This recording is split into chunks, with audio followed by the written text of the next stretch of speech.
ауылын соңына дейін қорғады және 3 ұлы шәкіртті оқытты. Керемет күштің иесі болды. Соңына дейін өз ұстанымында болды. Әлем оны ұлы жауынгер ретінде және талантты жазушы ретінде таныды. Алайда бәріне белгілі болды, оның жолы қаншалықты қиын және қақтығысқа толы болғанын. Бұл тарих таза жүректі, ештеңеден қорықпайтын ниндзяның тарихы. Бұл әлемге әйгілі Санин Джираяның тарихы. Видеомызды бастамас бұрын арнамызға жазылып, қоңыраушаны басуды ұмытпаңыздар. Ал ендеше видеомызды бастаймыз.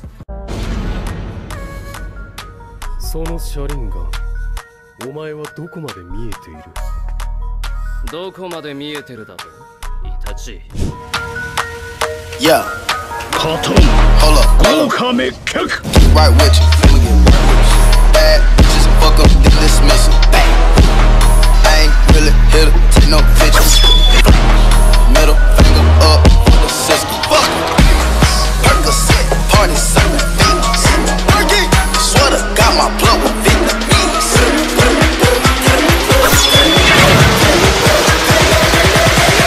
Hold up Fuck Джирая жасырын жапырақ елінде дүниеге келіп, сол жерде өсті. Академияны ерте бітірді. Хирузен Сарутоби командасына түсті. Оның командаластары Цунада және үнсіз жүретін Арачимаро. Өзінің Цунадаға деген сезімін жасырмады. Тағы жазушыға деген таланты ашылды. Джирая қоңыраушамен тексеру сайысында өте алмады. Болашақ Санин от пен жер элементтерін жақсы меңгерді.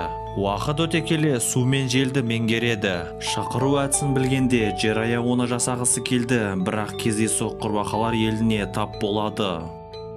Ақылды құрбақа өмір сүретін жерге Джирая сензицуды білгенде екінші жоспарға көшеді. Ол бақамен келісімге тұрады. Фукасакумен бірге жаттығуды, тақуа өнерін жақсы меңгереді. Бұл оның қолынан келді. Джирая табиғат қуатын жинауды жақсы меңгереді. Сонымен қатар құрбақаны да шақыра алды. Джирая құрбақалар елінен кететін кезде қария баққа Гамамарумен жолығады. Сәуегей қарияның дарыны бар болатын. Ол Джираяға өзінің өмірі жайлы айтып береді. Джираяның саяхаттап жүріп жазушы болатынын және шәкірттері болатынын айтады. Сол шәкірті бүкіл әлемнің тағдыры болады. Әлемді құтқарады, немесе құртады деп айтады. Жауапкершілік жүгімен өсіп жетілген Джирая жасырын жапырақ еліне қайта оралады. Сол уақытта оны екінші әлемдік соғысқа жібереді. Ол уақытта ол өте мықты болды. Ол өзіндік ұрыс әдістерін дамытты. Өзінің тума шашы оның қаруына айналды. Хирузонның командасы жаңбыр елінің аймағында шайқасты. Ол жақта Ханзомен қақтығысады. Оны Саламандра деп атаған. Ауылдың басшысы өзінің ниндзялық күшімен бүкіл әлемге танылған. Оған қарсы тек Джирая, Арачимаро мен Цунада ғана қарсы тұра алды. 3 жас ниндзяның дағдыларын бағалады. Оларды Санин деп атады. Оларды жібереді. Олар ауылға қайтар жолда жапырақ ниндзялары 3 жас балдармен жолығады. Нагато, Яхико және Конан. Джирая командаластарына өзін тастап кете беруін айтады. Ал өзі балдармен қалады. Санин оларды өсіреді, жаттықтырады және әке орнын басады. Қиын өмірге дайындады және әділетсіз өмірде шайқасып жатқан Джираяның арқасында балалар мықты болады. Конан қағаз әдісін меңгереді, Яхико су әдісін, ал Нагато жел әдісін меңгереді. Джирая әр баламен тіл табыса алды. Оның ішінде Нагатоға барлығы күтпеген Ринниганды оята алды. 6 жолдың данагөйінің көзі әлемді құтқарған. Санин баланың жаңа күшін игеруді үйретеді. Оны керекті арнаға бұра алды. Джирая сенімді болды. Сәуегейдің айтқан баласы әлемді құтқаратын Нагато болады деп сенді.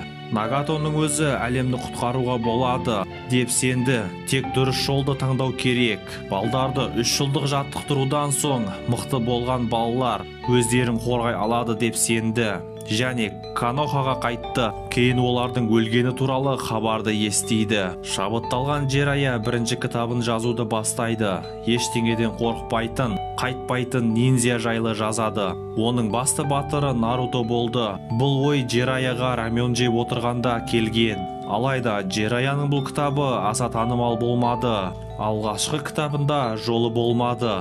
Уақытын босқа өткізбей Санин шәкірттерді дайындады. Сол уақыттарда Джираяның өзінің жеке командасы болды. Олардың бірі ең талантты, табиғатынан өте ақылды Минато Намикадзе керемет шәкірт болды. Оның таланттылығы Джираяны ойландырды. Ол сәуегей айтқан бала деп ойлады. Минатодан керемет болашақ күтті. Ол Хирузенің орнын басты, 4-ші Хокаге атанды. Минато ештеңеден қорықпайтын ниндзя жайлы естігенде өзінің ұлын Наруто деп атайтын болды. Ал Джираяны өкіл әкесі етеді. Онымен қоса ұстазын өзінің керемет тәсілімен үйретеді. Өзі ойлап тапқан Рассенган деп аталатын. Жыл өтпей Джираяның басынан қиындықтар өтеді. Тағы да шәкіртінен айырылған болатын. Тоғыз құйрықтының Канохаға шабуылы кезінде Минато Намикадзе қайтыс болады. Өзін құрбан етіп жыртқышты жаңа туылған Нарутоға мөрлейді. Минато соңғы уақытысында Джираяға Гератороны жібереді. Нарутодағы мөрдің кілтін сеніп тапсырады. Джирая Нарутоға Киубидің чакрасын басқаруға көмектесуін қалаған деп топшылады.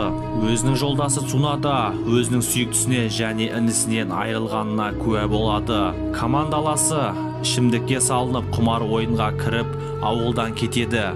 Оның досы Арачимаро тыйым салынған әдістермен эксперимент жасаған соң ауылдан қашып кетеді. Қылмыскерлер тобына қосылады. Акацуки деп аталатын. Джирая ауылда жүре алмады. Өз мақсатының соңында болды. Ол бүкіл әлемді саяхаттады. Жазушының жасы 50-ге келген уақыттарда романтикалық кітап авторы ретінде таныла бастады. Санин Жапырақ ауылына қайта оралады. Ол жақта Джонин Эбесу мен Наруто Узумакиді жолықтырады. Тоғыз құйрықты мөрлеген Минато Намикадзенің ұлы Джирая баламен танысады.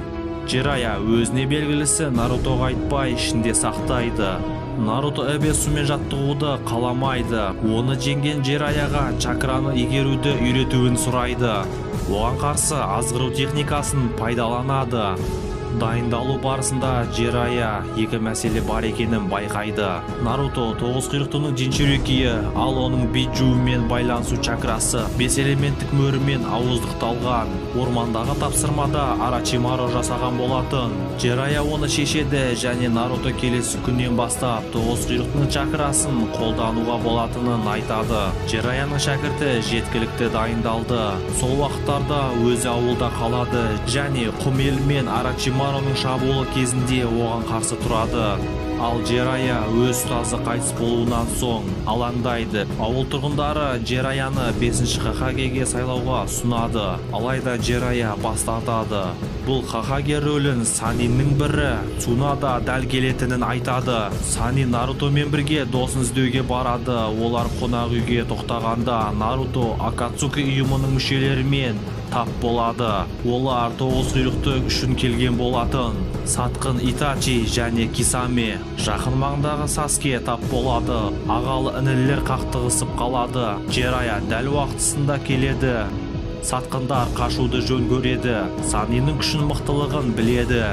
Қауіп қатер басылғанда шайқасқа кешіп келген Майтогаймен тап болады. Оның Саскені қорғап ауылға қайтуын айтады.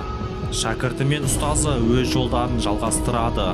Наруто мықты болғысы келетінін айтады. Олармен келесі жолы кездескенде өзі шешкісі келетінін айтады. Және де Джираяға мықты техникасымен үйретуін сұрайды. Санин Нарутоға Расенган шындығын айтуды шешеді. Үйрену өте қиын.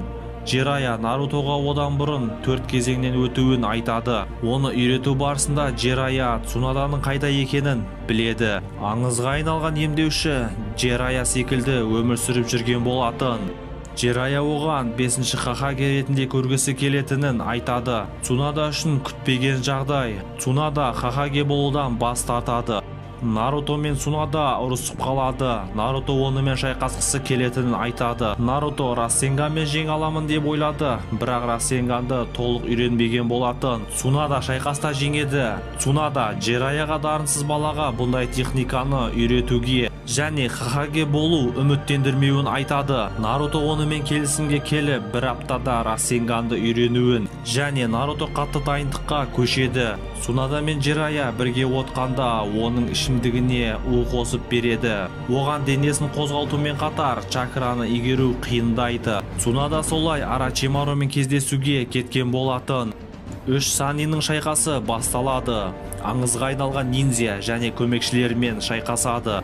Цунада оның көмекшісі Шизуне, Джирая мен Наруто жақта болды. Арачимару және Кабутоға қарсы шайқасады. Шайқас барысында Арачимару дарынсыз Нарутоны дайындау бос әурешілік бір техниканы үйрене алмайтынын айтады. Саскенің табиғатынан дарынды дағдылары бар генин онымен салыстыруға келмейтінін айтады және де шиноби атына лайық емес екенін ескертеді. Джирая оған шиноби тек миллиондаған техниканы білу маңызды емес, маңыздысы шинобидің дұқты болуы деп жауап береді. Төртеуі бірге Арачимаруны жеңе алды. Цунада Хакаге атағын таңдайды. Цунада солай ауылға қайтады.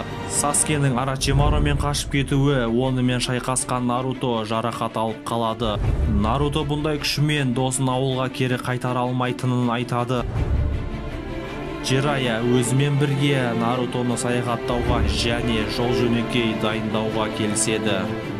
Наруто оның ұсынысын қабылдайды және онымен бірге ауылдан кетеді.